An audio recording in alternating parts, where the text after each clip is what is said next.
Welcome to the Constructionist Podcast. If you want a mediocre mental life, free from deep and real thinking about the totality of reality, then turn off the sound now.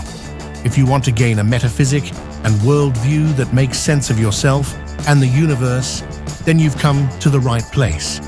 The Constructionist Podcast is hosted by Caleb.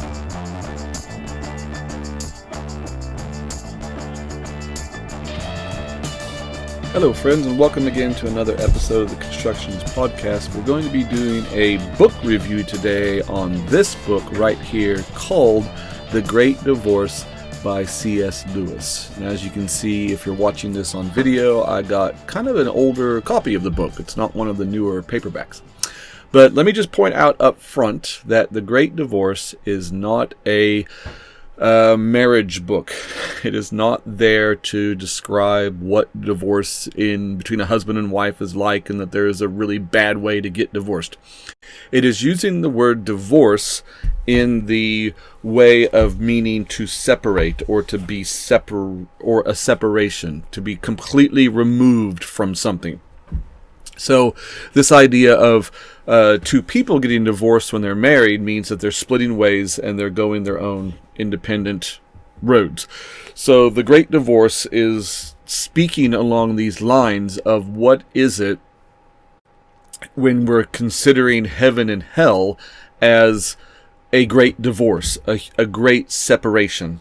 Now, let me point out that this book was written in 1946. And so C.S. Lewis, if you don't know, was an Oxford professor of English and all the way through the 1930s, 40s, 50s, and he died in the early 60s. As a matter of fact, he died on the same day that John F. Kennedy was assassinated in November of 60.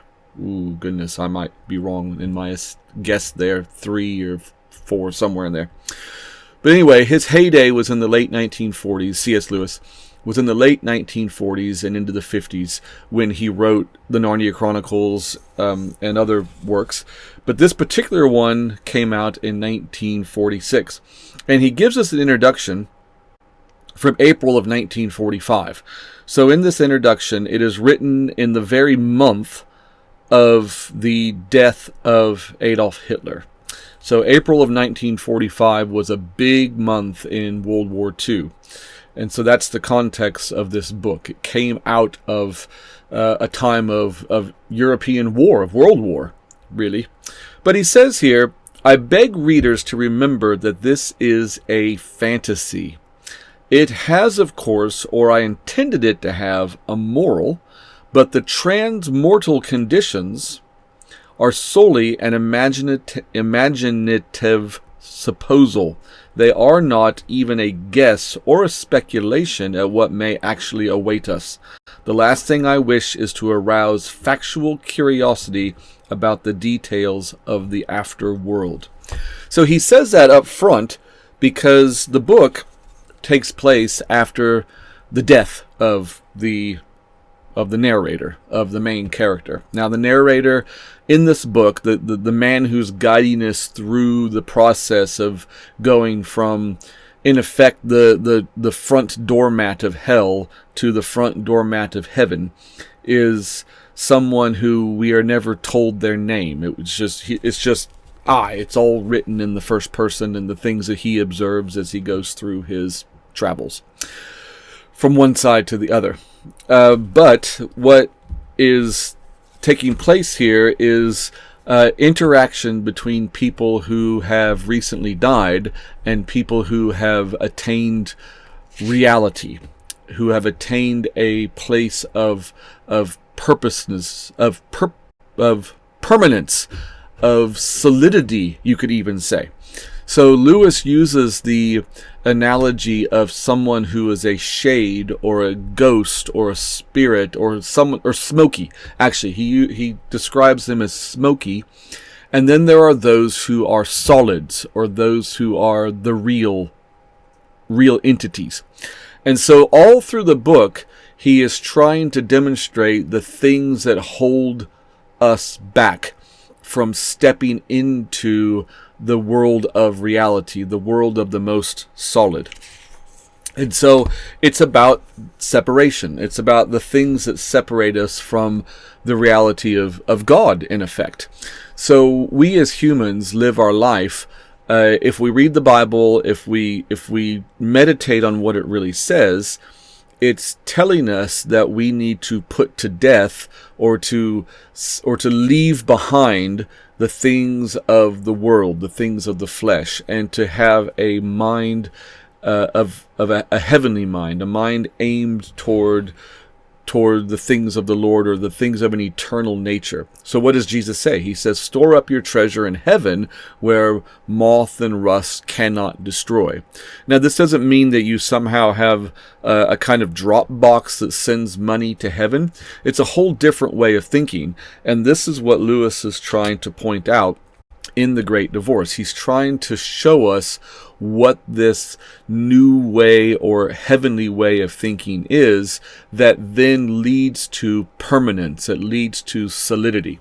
So on one hand, you have characters that are smoky, that are kind of translucent, they're kind of see-through, they're not quite there, but they can still feel, they can still interact with the environment around them. And they can communicate with people who are in the real world, who are solids. So the Smokies, when they show up in, well, I'm kind of getting ahead of myself. So let's begin at the beginning. The book opens up with the man. Well, let's just say he's Lewis himself. Who C.S. Lewis means Clive Staples Lewis. So we'll just call him Clive. So Clive is standing here at the bus stop. And it's evening time. So he describes the town that he's in. He calls it Greytown, and he says it's always in perpetual dusk. And you know that kind of time period where where things are not quite as clear and sharp, and your vision has to adjust from good daylight to more of a dingy sort of light, a gray sort of light. And so that's what this town is like all the time. It is always like this, and it is immense. It's huge, but mostly empty. So there's loads and loads of buildings, but there's nobody there. So this is the, as Lewis describes it in his fantasy way, this is the very entry into hell. It's the first step into hell. So what is described here, Clive goes on to talk to different people, and as they get on the bus, and they start traveling to this new place, the doormat or the threshold of heaven, he talks to different people, and what he discovers is that people are very selfish. They're very angry. They're very agitated and annoyed constantly. And so because of this selfishness, they are forever getting into spats or into arguments with their neighbors, and so they're moving and going and living somewhere else. So this is why Greytown is sprawled out and mostly empty. It's people keep moving away from their neighbors, and then when new people enter, they find all these empty buildings, and they may congregate together for a while, but eventually they have arguments with each other, and then they move out. And so he describes, he meets a man who explains some of the people that have moved the furthest away, who have gotten the farthest out into the outer echelons of Greytown, and one of them is Napoleon. And it's funny what they say about Napoleon, because he is so self-obsessed. He's like, so here it says right here, so he's describing, but they got there. So this man is talking about these chaps that traveled for 15,000 years in order to get to Napoleon's house. And Napoleon ended up moving and moving and moving and moving, and finally got so far away that it took 15,000 years to get from the center of Greytown to where Napoleon lived. And they stayed there and they watched Napoleon. And Clive says, but they got there. And the man he's talking to says, that's right. He built himself a huge house, all in the Empire style, rows of windows flaming with light, though it not only shows in a pinprick from where I live. So Napoleon lives in this grand mansion. Imagine, I don't know the name of the palatial the palace in Versailles. If you like the Versailles Treaty, if you look up the Palace of Versailles where they signed the Versailles Treaty, it's like opulent French architecture and chandeliers and windows, and it's quite an amazing building. And so this is the kind of place that Napoleon built for himself in Greytown. So Clive says, did they see Napoleon? And the man he's talking to says, that's right. They went up and looked through one of the windows. Napoleon was there all right. And Clive says, what was he doing? And the man says, walking up and down all the time, left, right, never stopping for a moment. The two chaps watched him for about a year, and he never rested, and muttering to himself all the time, it was Soult's fault, it was Ney's fault, it was Josephine's fault, it was the fault of the Russians, it was the fault of the English, like that all the time, never stopped for a moment. A little fat man, and he looked kind of tired, but he didn't seem able to stop it. So this description of Napoleon forever blaming everybody around him for his failure to conquer Europe, for his failure to conquer Russia, for his failure to become the emperor that he dreamed to be. This selfishness is what is primarily the characteristic of Greytown, of people who are just entering hell. They look to themselves. They only want what they want all the time. And so as a result, everybody else is always a cause of annoyance, a cause of frustration. So this becomes a concept in a nutshell later on in the book. So when you get to chapter 9, I believe, page 69 in my book, Clive meets George MacDonald. Now, if you know about C.S. Lewis and his backstory, George MacDonald was a fantasy author who wrote in the late 1800s and into the early 1900s, and his writings were very influential in C.S. Lewis's eventually coming to the Lord and becoming a believer. So he makes George MacDonald now the guide in this world of reality. And so, by the way, they left Greytown. Clive was on the bus, and he left Greytown. And they drove and took off and actually flew. So the bus is flying, and it flies to this new place, this new reality, and that's where they start meeting solid people. So all the wispy, ghosty people like Napoleon, who are self-obsessed and moving as far away as they can from everybody else, they get left behind, and now they're in this new place of reality, and these new solids start coming to visit these wispy people. And Clive is one of the wispies. So he's observing all of these different conversations in order to discover what it is that keeps people in a road to hell, into the sort of what Jesus says, the broad way and not the narrow way. And so he meets along the way George MacDonald. And George MacDonald is Scottish, and I can't do a Scottish accent, just like I didn't do a French accent for Napoleon. But George MacDonald says, everyone who wishes it does. Never fear. This first bit there was kind of irrelevant. He says, there are only two kinds of people in the end, those who say to God, thy will be done, and those whom God says in the end, thy will be done. So this is sort of the key crux of the whole book. Either we are like Jesus and we say to God, your will be done. This is what Jesus prayed in the Garden of Gethsemane immediately before his arrest and trial and crucifixion. He says to God, your will be done. Now, that's one kind of person.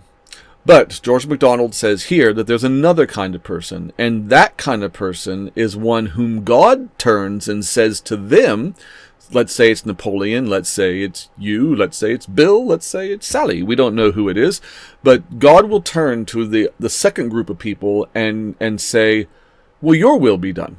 So now they're free to do their own will. Napoleon is free to do his own will. The President of the United States is free to do his will. The 5-year-old going to kindergarten for the first day is free to do his will. Everybody is free to do their will. The question is do you stay that way your entire life? until you enter into Greytown, and then your personal will separates you from everybody around you, and you end up in isolation and forever muttering over how it's everybody else's fault because you never achieved the greatness that you were after in the first place. So this is sort of the essence of what Lewis is getting at in the book. And because it's a fantasy book, and so we're not going to build any sort of structural doctrine out of it as if this really is a sort of purgatory or anteroom to heaven, and you're free to swing back and forth between the two after death. What he's trying to point out is stark realities. So in our life right now, sadly, the human race has been infected by the tree of the knowledge of good and evil. So there's a mixture within us of good and evil. We can be good in 1 minute and evil in the next. And so, 1 minute you can be caring for an elderly lady, and then the next minute you can be snapping at somebody who does something that you find frustrating and annoying or something like that. So we can easily swing between these two extremes. But because we are self-justifying, every human on earth justifies themselves constantly. Nobody wants to be in the wrong, everybody wants to be in the right, and so argumentation comes over means by which they justify their right state. That is what we do as humans.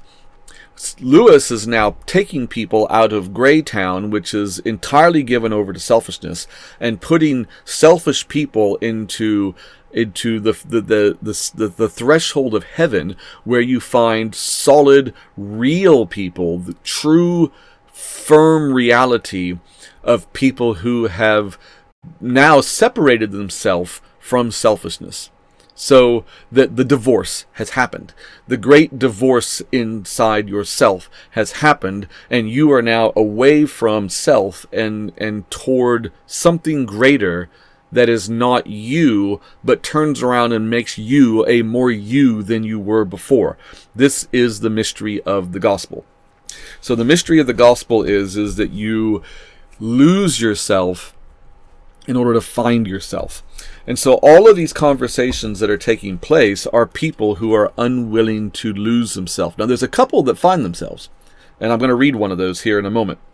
So let's look now at chapter 5.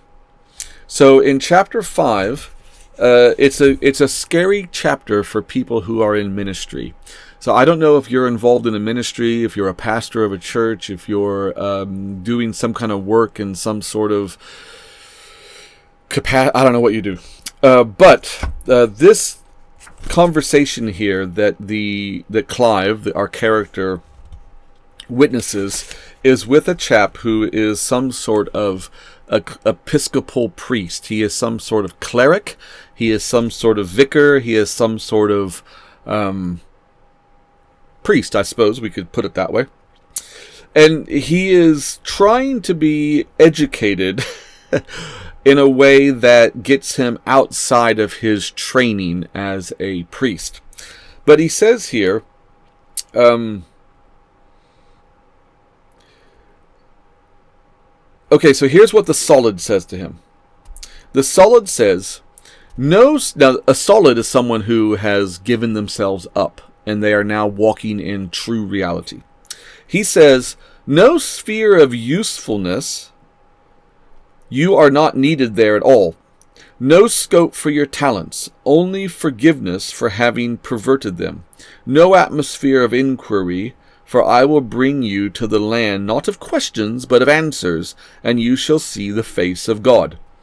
So this liberal-minded cleric loved to have conversations with no end in view. He loved to talk about sort of the philosophy of religion and theology and things like this. And as a result, he ended up never believing anything. So this guy is promising him now a place where there is no sphere of usefulness, no scope for your talents, no atmosphere of inquiry. So that means that there are answers. When you go to a place where there are answers, there is a settling that takes place. You now know where you stand. But this is where the liberal-minded cleric responds in a bit of a hoity kind of way. He says, but we must all interpret those beautiful words in our own way. For me, there is no such thing as a final answer. Free wind of inquiry must always continue to blow through the mind. Must it not? Prove all things. To travel hopefully is better than to arrive. Now this is a dangerous place to be, and in the process, he quotes the Bible. He actually quotes 1 Thessalonians, where Paul says, prove all things, or test all things, and hold fast to the good. So what this chap has done is he's convinced himself that the journey is more important than the destination, and that there needs to be free wind of inquiry always blowing all the time. If we do not agree that there is an answer, if 2 + 2 is always a debatable question, if it's always something that you can sort of shift and change with the winds of culture and public opinion and time and your particular line of reasoning or something like that, if there's no final answer, then you've got a problem because you have no final solution either. So what does that mean for the state of sinful man? Ultimately, you have to just say, well, there is no actual hope in any kind of real salvation. All we can do is try to love each other and protect the environment. And then if somebody is mean or if somebody is evil, or we can't even use those terms because there's no final answer. That's what he says.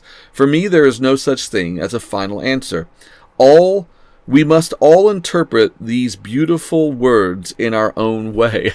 Now, what do you do with things like definition, with things like measure, with a boundary? When you measure something, it's so long and no longer. If you have definition, that means there is clarity. High definition audio systems are systems with lots of clarity, lots of detail. You can distinguish nearly everything. HD TV is TV that came out that gives you crystal clear precision in your viewing experience. It's not fuzzy. It's not gray. It's not black and white. It's not staticky. It is crystal clear. And people thrive for crystal clear sound, crystal clear vision, and anytime you see people interviewing some world leader or whatever, they want a crystal clear answer. And yet, it's sad that in regards to morals and in regard to society and in regard to a number of ways people look at the world around them, they refuse these crystal clear concepts and crystal clear ideas and actual final answers. So this cleric, this open-minded cleric, is doing himself a terrible disservice because he's allowing for the smokiness and the mistiness and the translucence to become his main aim. In other words, he wants to live in a place where he can do what he wants. He wants his will to be done, not God's will. So the solid that he's talking to says, we know nothing of religion here. We think only of Christ. Now that's in response to this statement that the cleric makes. If we cannot be reverent, there is at least no need to be obscene. The suggestion that I should return at my age to the mere factual inquisitiveness of boyhood strikes me as preposterous. In any case, that question and answer conception of thought only applies to matters of fact. Religious and speculative questions are surely on a different level. And so if something is a fact, well, that's fine, but that's elementary. He wants to live in the world of religious and speculative questions. He wants to live in the dreamland of you can believe anything or think anything you want. But that's where the solid says, we think only of Christ. It's a marvelous statement, and it is the summary of the New Testament. The New Testament has to be, in one sense, summed up with Paul's statement, I came to you knowing nothing but Jesus Christ and Him crucified. So now, let's jump to chapter 11. So this is a kind of a difficult one. I'm skipping over a lot. It's well worth reading this book, because in the reading you'll see yourself somewhere, I would imagine. The different interactions that take place are interactions that need to be read quite slowly and purposefully. I actually started reading this book in conjunction with a podcast called The Great Divorce.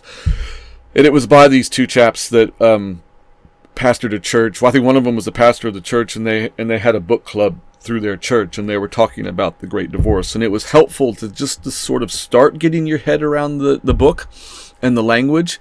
And then after 4 or 5 episodes of listening to that, I kind of got into it a bit and was able to read it on my own.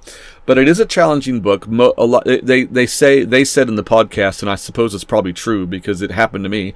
It's one of the most started C.S. Lewis books, but also one of the most incompletely read C.S. Lewis books, because you're sort of dumped right in the middle of this guy's experience, and it takes a minute to get your head around where you are and what's happening, and you kind of have to read sections twice and quite slowly. And also it's written in sort of the colloquial English language of the 1940s. And if you've never been around British people, then it can be a bit difficult just to get the grip with the dialogue. I lived in England for 2 years, and my wife is British, and so I found it I found it humorous at times reading it. But there are even terms that I came across that I tried to ask my wife and say, what does he mean by this? And it was an older term that was used that even she wasn't aware of either. So I'm not saying it's an easy book to read. It's a challenging book to read, but it's a worthwhile book to read. But I'm saying read it with a help. So perhaps find that podcast, The Great Divorce, and have a listen to that chapter by chapter as you read through the book. But let me point out here in chapter 11, this is called, the chapters just have numbers, so I've given them my own titles. But this one is called The Defective Loving Mother. That's what I've called this one. This lady so loves her child, Michael. I think the woman's name is Pam, and Michael is the child. And the child seemed to have died kind of young. And so the mother is totally devoted to this child, and is arguing with the Solid over whether or not she can see Michael. Because he's there in the world of the Solids, he's there in heaven, and she wants to see him, and the Solid tells her that it is possible to see him, but she must see him on the terms of the real world, of this solid reality, this heavenly state. But she's not willing to do that, because she says here, she's complaining here to God. She's complaining here about God. She says, if God loved me, he'd let me see my boy.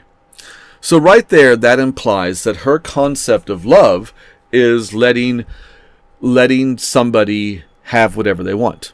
If God loved me, he would let me have what I want. I love my son. I want to see him. So then she says, if God loved me, why did he take Michael away from me? I wasn't going to say anything about that, but it's pretty hard to forgive, you know. So she's mad at God. She thinks God wronged her in some way. But she's not willing to acknowledge that her love for her son was deformed. It was defective, is the word later used in the chapter. She had a defective love. It wasn't that she overloved, it was that she loved wrongly. So this is a big, big problem in our world today. We live in a world where the word love is maligned and misused and improperly understood. In the Bible, love is coupled in Philippians 1 with discernment. And love is coupled in Matthew 24 by Jesus himself with law. So Paul says that you must love with discernment, and Jesus says you must love according to law. Now, we don't want to hear this today. We don't want to hear that our love is confined by guidelines, by rules, by a legal state, but it's true. So if you imagine a circle, and the circle creates a boundary. Now, you are inside that circle. Once you are inside the circle, you are able to have a category of context. You now know where you stand. You stand in the circle. Now, you may be on one edge of the circle, and somebody else may be over there on the other edge of the circle. So you're at opposite ends of the circle, but you're both in the circle. You both have context to your existence, to your being. So as soon as we eliminate that circle and still try to use the word love, but then use it in ways that are damaging or other words more better describe, then we've got a problem. So this is what is being got at here, is this woman is claiming that she loved her son, but it was a defective love. And so as a result, she was not able to actually get to him and was not able to actually see reality as it really was, because she was blinded by this massive emotionalism. Now, we need to understand emotionalism. Are emotions bad? No, emotions are good, but they must be rightly ordered. They must be controlled by our reason. And our reason needs to be tempered by our emotions, and that happens in our heart area. And so we must have rightly trained logic, and we must have rightly trained reason or emotions, and these things are ultimately based on concepts of you could say higher order words, or words of a metaphysical nature. So the word love would be a word of a metaphysical nature. It's a word that has definition, but its definition comes from its relationship to other words like law and discernment. So Jesus says, because lawlessness, in other words, a lack of law, increases, love grows cold. The love of many grows cold. So let's make that. So that's a negative statement. Lawlessness is negative. There is no law. So no law leads to no love. So let's make it the other way around. We'll make it positive. Law, rightly understood, leads to correct love. We can love correctly when we operate according to the right law, or the right guidelines or boundaries or categories or circles we put ourselves in, or context, all these things. So law is simply a way of defining a particular context, used rightly. Now you can have bad laws or unspecific or ill-defined laws, and then you have a different problem because now you're misusing law. And so, but these ideas of a metaphorical transcendent truth, two words like law, judgment is another one. Don't judge me. People love talking about being judged. Now, there's other words that we don't use that much anymore, like virtue. Why don't we use the word virtue or honesty or integrity? These are sort of words that have fallen to the wayside because we've given over to incorrect usages of words like love and freedom and things like that. So later on in this chapter, the poor lady has a real problem because she cannot get over her incorrect emotional feelings about her son. Now, later in the same chapter, this guy toodles up, and he's a smoky guy. He's one of the ghosts. He's one of the unsolids, and he's got a problem. He's got a lizard on his shoulder that bothers him. So this is what he said. He says here, I saw coming toward us a ghost who carried something on his shoulder. Like all the ghosts, he was unsubstantial, but they differed from one another as smokes differ. Some had been whitish, this one was dark and oily. What sat on his shoulder was a little red lizard, and it was twitching its tail like a whip and whispering things in his ear. As we caught sight of him, he turned his head to the reptile with a snarl of impatience. "Shut up, I tell you," he said. It wagged its tail and continued to whisper to him. He ceased snarling and presently began to smile. Then he turned and started to limp westward, away from the mountains. "Off so soon?" said a voice. The speaker was more or less human in shape, but larger than a man, and so bright that I could hardly look at him. His presence smote on my eyes, and on my body too, like the morning sun at the beginning of a tyrannous summer day. "Yes, I'm off," said the ghost. "Thanks for all your hospitality, but it's no good, you see. I told this little chap," here he indicated the lizard, "that he'd have to be quiet if he came, which he insisted on doing. Of course his stuff won't do here, I realize that, but he won't stop. I just have to go home."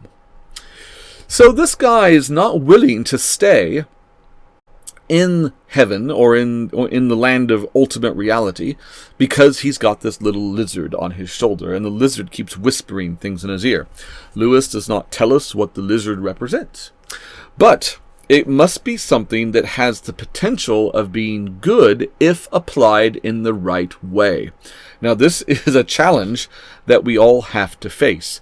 We all have giftings, we all have the kinds of things in us that could be used for good and for evil. We have strengths and weaknesses, and sometimes the things that are our great strengths can also be turned into a bad weakness. So maybe that's what's happening with this guy. So let's go on. "Would you like me to make him quiet?" said the flaming spirit, an angel, as I now understood. "Of course I would," said the ghost. "Then I will kill him," said the angel, taking a step forward. "Oh, look out, you're burning me. Keep away," said the ghost, retreating. "Don't you want him killed?" "You didn't say anything about killing him at first. I hardly meant to bother you with anything so drastic as that." And so now this exchange goes back and forth between this angel, this bright, real being, and this whispery ghost who's got a red lizard on his shoulder that he doesn't want to have die.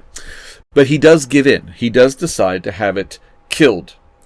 And the angel reaches out and simply grabs the lizard and squeezes it and then kills it. And what happens is the lizard does not appear to totally die. The man, of course, is transformed. He screams in agony, and then he sort of transforms into something unmistakably solid, but growing every moment solider, is what Clive describes him as becoming. The lizard then also is transformed into a stallion.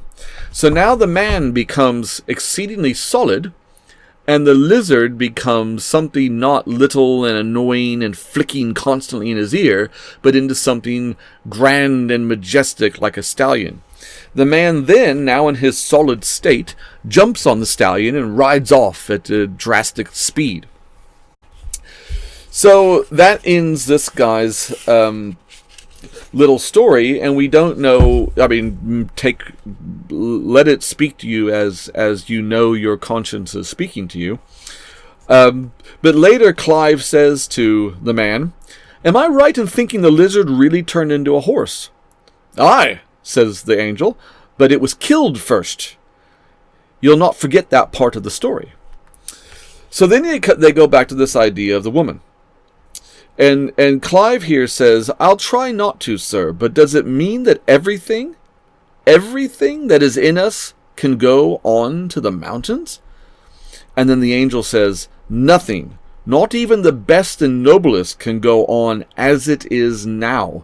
Nothing, not even what is lowest and most bestial, will not be raised again if it submits to death. It has sown a natural body, it has raised a spiritual body. Flesh and blood cannot come to the mountains, not because they are too rank, but because they are too weak. What is a lizard compared with a stallion? Lust is a poor, weak, whimpering, whispering thing compared with that richness and energy of desire which will arise when lust has been killed." And then they mention the woman, the mother that we were talking about before. And he says, was it an excess of love? And he says, no, it was not an excess of love. It was a defect. She loved her son too little, not too much. If she had loved him more, there'd be no difficulty. So, we have this concept now of resurrection. It is sown a natural body, it is raised a spiritual body. That is straight out of 1 Corinthians 15. So Lewis here is talking about the things in us that become huge things when they shouldn't be. Lust is almost overpowering, but yet it is a tiny little thing that we allow to become too big because we want our own way sometimes. Whereas desire, we're told in the Bible that we need to desire the things of the Lord. So desire is in the right, aimed at the right thing, is marvelous and beautiful and glorious and huge. So Paul's analogy of what he uses to describe resurrection is seeds. Seeds are little and in one sense almost useless. They're weak. You can take seeds in your hand and just crush them up, throw them on the ground, stomp on them, whatever. But once they go into the ground and in effect die, they're buried in the ground and gone. Nobody sees them. They don't know where they are. They don't know what they're doing down there. They can be easily forgotten. But once they die, in that sense, they're planted in the ground, they're buried, they can become something of great value. They could reproduce themselves and create an abundance of return on the investment. They can grow into great trees. They can become all sorts of things. And so Paul tells us this is what the resurrection is like. It's something perfectly normal and natural, but it's been perverted. It's been defective. It's been twisted by sin. But it can be turned into something great when it dies. So the question then is, for us, are we willing to go through the great divorce? Are we willing to completely separate the things of the flesh from the things of the Spirit and aim ourselves toward the things of the Spirit? All through the book, the wispy, smoky people fail. It's kind of sad, but there at the end, that man with the lizard on his shoulder succeeds, and he turns into this grand, glorious man on a stallion riding off into the distance, and living life to a greater fullness. And so his death the death of the thing, the lizard, opened the door for him to have a fuller life. And this is all through the scriptures. So particularly Romans 6, 7, and 8. We find it in Paul's writings quite a lot. Correct death brings abundant life. And we certainly see it in the life of Jesus. Jesus turned to his Father and said, "Not my will, but your will." And then in God's will, he was led straight to death. He was humiliated. He was brought low. He was ridiculed. He was separated from anybody that would care for him or protect him in any way. Everybody ran away. He was left entirely alone. It was only him and God, and he was crucified between two thieves, the lowest of the low. In the whole of society, nobody wanted to face the shame and the pain and the agony of dying on the cross.